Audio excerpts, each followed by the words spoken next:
Здраво живо. Поздрав од ова зеленило околу мене, од бавина. И почиња сезоната или пролет, време кога луѓето ја почињаат својата офанзива кон природата или својот напад, односно се што не е социјално одобрено, друштвено одобрено, тие го уништуваат. И во таа чест сакам да ви представам една билка, која што за разлика од нас сега кои што садиме тревници, порано нашите предци или луѓето низ целиот свет ја тргале травата за да ја возможат место на таа билка да расте.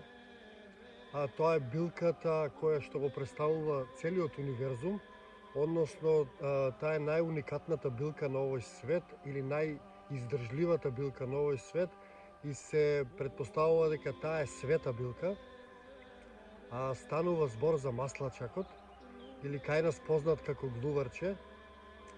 Маслачакот е една прекрасна билка која што се буди на сабајле, а навечер легнува да спие. Таа го представува сонцето, значи неговиот цвет е жолт, го представува сонцето.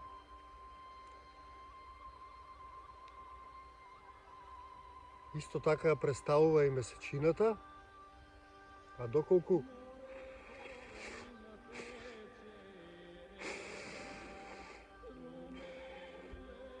го дувнете, тоа ги представува звездите. Значи имате билка која што представува месечината, сонцето и звездите. За таа билка е многу убаво што од неа се јаде, односно се јаде и цветот, се јадат и листовите, од коренот се прават многу ијачи. Исто така цветот, жолтиот цвет може да се користи за да се направи боја. И би апелирал на сите да престанеме со тој напад на кај природата, со таа пролетна офанзива што имаме секоја година и да одмориме малку и да дадеме место во нашиот двор за да може, например, оваа билка и многу други лековити билки да ни растат, да ни носат берикет, да ни носат среќа, да ни носат радост. И уште една информација ми звони во главата, тоа е дека 30% од нашата вода ја користиме за наводнување на тревници, кои што не ни користат за ништо.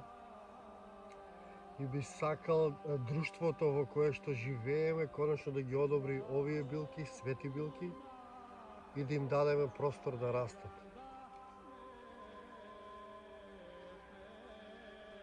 Благодарам на вниманието. Се надевам ќе го зачувате маслачакот, ќе го наберете и посакувам среќна пролет.